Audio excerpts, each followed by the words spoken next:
Showing an overview of my donut subwoofer setup in my 2022 Golf R. Alright, so to start off with, I did add this spare tire. These Golf Rs didn't come with them, so this is from a GTI. I added it for my comfort. So I got rid of the stock Harman Kardon subwoofer, which is known to be somewhat lackluster in bass, and I added this Cerwin Vega shallow donut subwoofer. I believe it's an 11-inch dual voice coil, 4 ohms per coil. And in the back, I've created this little buggy here, and it's carrying my LC2I and a amplifier underneath it. And I can actually just pop this up.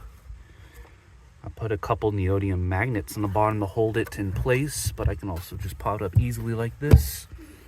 And I built some ABS here with some standoffs on this amplifier. This is, I believe, a Cerwin Vega amplifier. They're 300 ohm monoblock, if I remember right. And I think this is a 2 ohm output. So the speaker output is wired in parallel to my Cerwin Vega harness. By the way, this is a non-powered subwoofer, so I am doing the amplifier externally. That's the way I wanted to go, because I heard the internal amplifiers for the self-powered subs kind of terrible. So yeah, coming into the amplifier there, my RCA inputs to the amplifier, the outputs of my LC2I, some really short, high quality RCA cables. This is to prevent noise, and of course the shorter they are, the less you have for interference. And let's see, these are the speaker input wires, which I've wrapped in some Tessa tape and plugged into the stock subwoofer harness. So this is a connector that I ordered off of AliExpress. I don't know if that's the part number, but if not, I can look up the part number and list it in the description.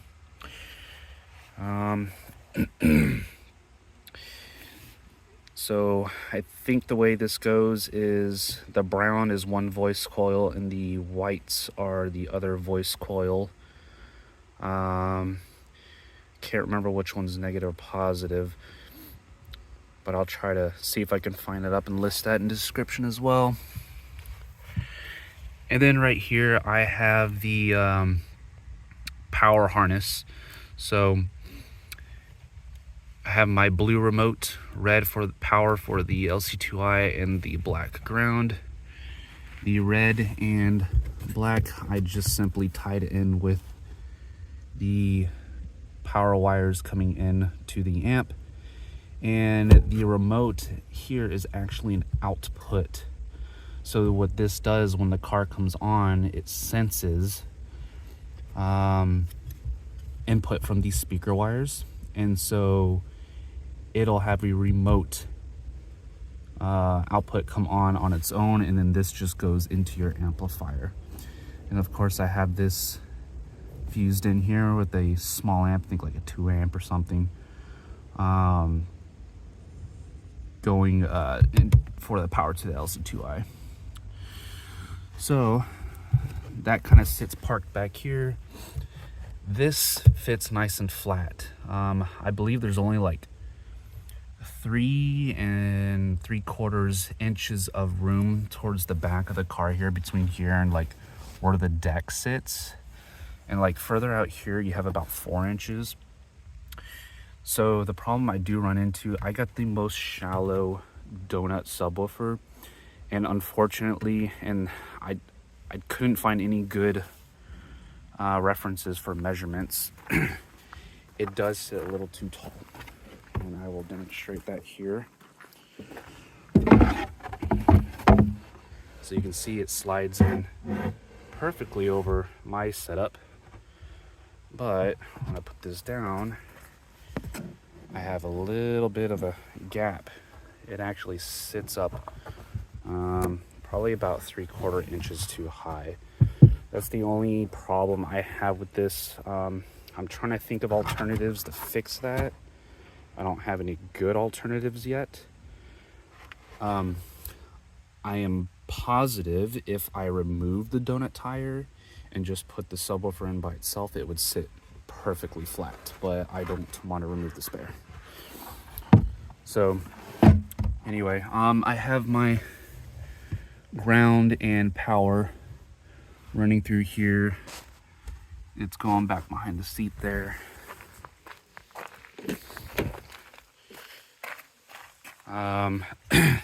These seat bottoms are pretty easy to remove. There's just some clips, 2 clips in the front.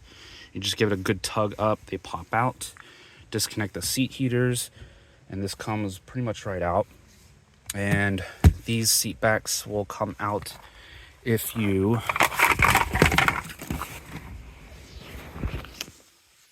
unbolt that bolt. There's like a little clamp on it. Take that off and they will slide right out. And that way you can pull these panels off nice and easily. Well, sort of nice and easily. You got to be careful because there's some clips up here you can break if you don't pop this forward before you pop this out. So my ground wire is actually grounded right below here with a self-tapper screw. Yeah, I know. I drilled into the car with a self-tapper, scraped the little paint away to get a good ground. I've looked everywhere for a good ground bolt, and there is really nothing easily accessible at all. I mean, I took panels off all in the back and I couldn't find anything, and I'm not using that little bolt that keeps the clamp on the seats like I've seen other people do. So I just used a self-tapper screw and just drilled into the car. It's not a big issue. It's not going to cause any corrosion because it's not actually going through the floorboard. It's just going into like a frame rail here. And the power wire continues up here.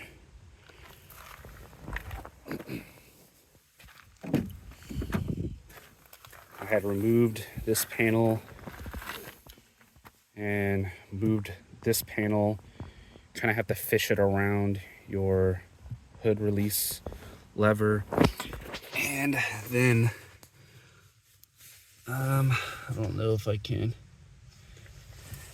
Yeah, not enough light there, but anyway, I kind of poked through the engine harness grommet.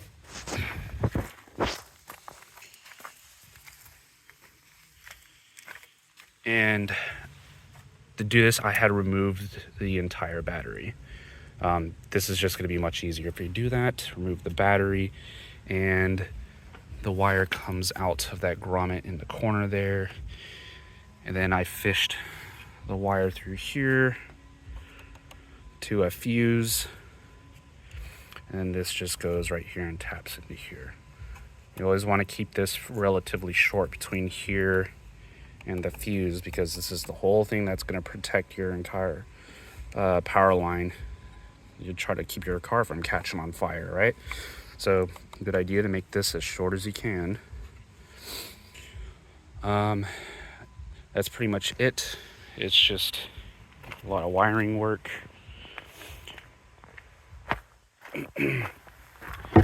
The bass I get from this thing is amazing. There's a few little tuning dials on the LC2i. There's lots of videos that show you how to do it, to adjust those dials just right. And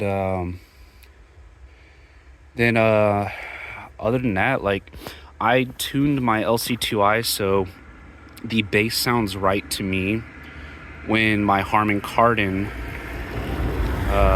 stock stereo stuff is neutral, and I'll show you what I mean here.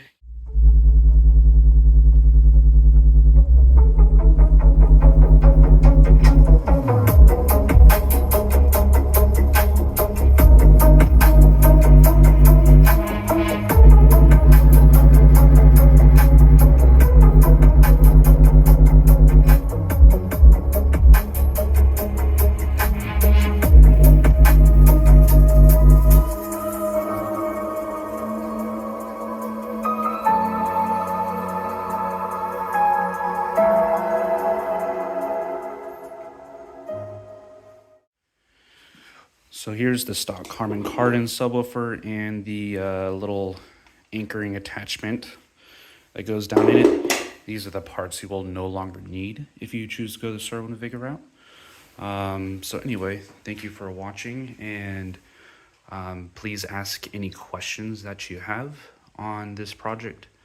Also, excuse the dirty car in the back seat. I had to do that to clear out the trunk to lift that floorboard, unfortunately, so please don't bash me on that. All right, see you next time.